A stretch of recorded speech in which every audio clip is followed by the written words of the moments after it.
People, Deluded, I'm back again. Good evening, and I hope you're all doing well and safe. Now, the story regarding Arsenal and wage cuts and things has been one which is, it's been rumbling on for a while. Definitely within the last 24 hours, I would say for an Arsenal fan, there's been a bit more progress. First and foremost, you heard the executives took a cut, then you heard the players weren't closer to taking a cut or deferring wages, but they're not all there, and you've heard a lot.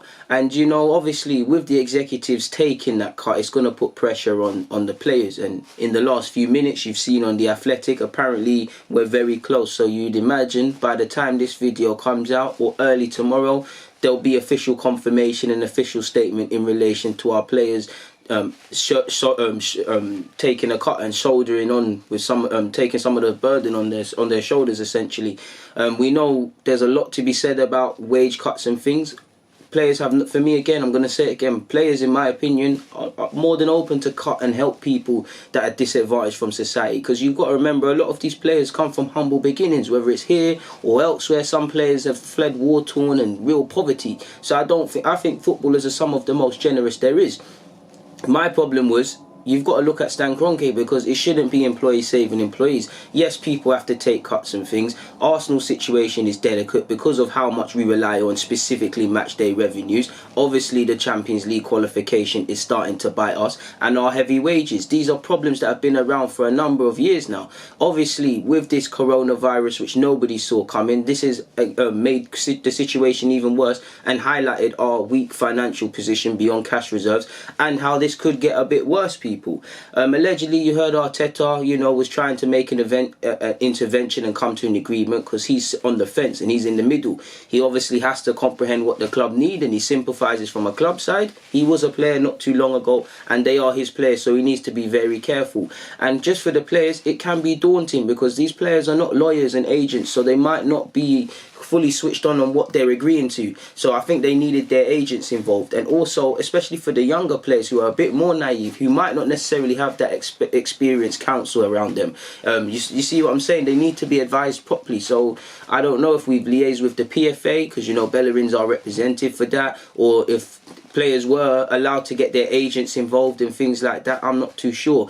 We heard Arsenal say, yesterday in a statement in relation to this, that they're not going to speak specifically on the players until something comes to light.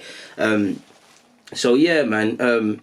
As we heard earlier, obviously, a majority of Arsenal's squad are prepared to take pay cuts of up to 12.5% a month over the next year, making them the first Premier League club to do so.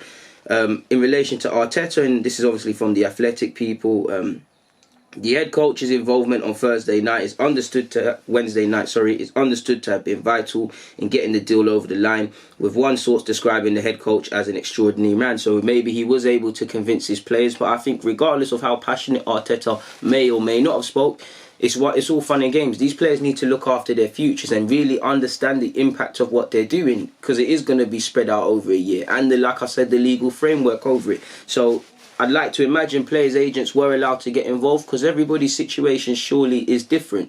Do you get it? Everyone's got different bonuses and different clauses and year extensions and all of these sort of things in their contracts, people. So it's a lengthy one. It's not a blanket one.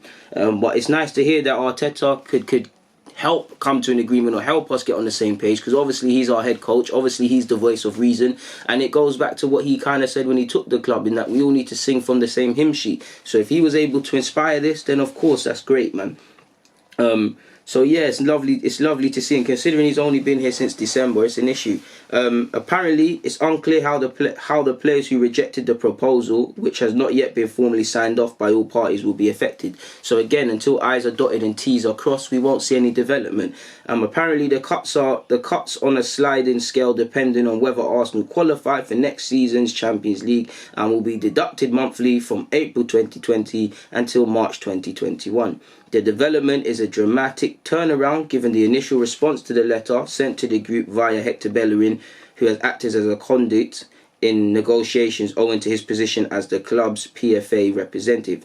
Each player was invited to reply through WhatsApp with a tick or a cross over the weekend, and the result is thought to have been 13 in favour and 14 against it. And especially for the young players, again, people, because young players, obviously I'm not saying people are doing sinister stuff, but there's more pressure on young players because first and foremost they're naive. For someone like Bukayo Saka and Martinelli, they just not too long ago become professional footballers and they've never been through a situation like this. He's in the process of agreeing a new deal, Saka for example. So again, these young players, you can play on their minds a bit more, especially when you consider that it was more or less the club and the players directly and not the PFA. You can start saying things. I'm not saying the club's doing it, but I know for a fact certain clubs do snide little things. So especially when it's the young and naive and impressionable players like Bukayo Saka and Martinelli, for me, you really want real suitable representation and advisors to kind of comprehend, you know, if you want to tell Martinelli something, cool, but he needs that agent around him so he really understands the impact of what's going on and how it will affect him people.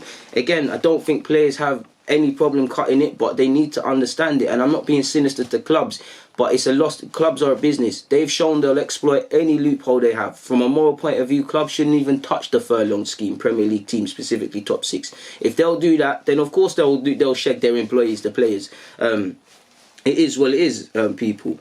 Apparently, the players in general did not understand why a club of Arsenal standing was asking players to reduce their monthly incomes when a side like Southampton, for instance, had imposed wage deferrals.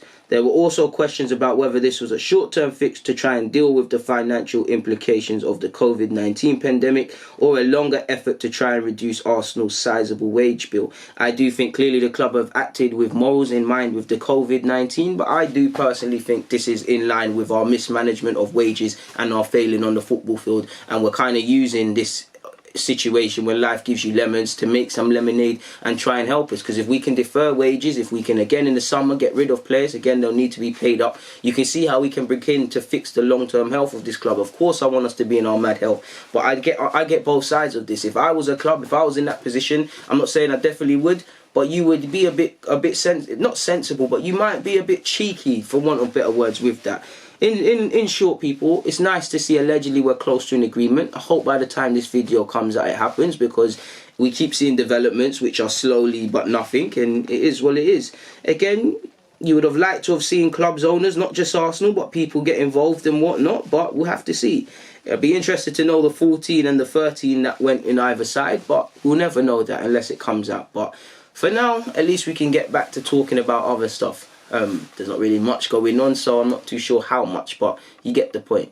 On that note, people, it's always a pleasure, but deluded. I'm out.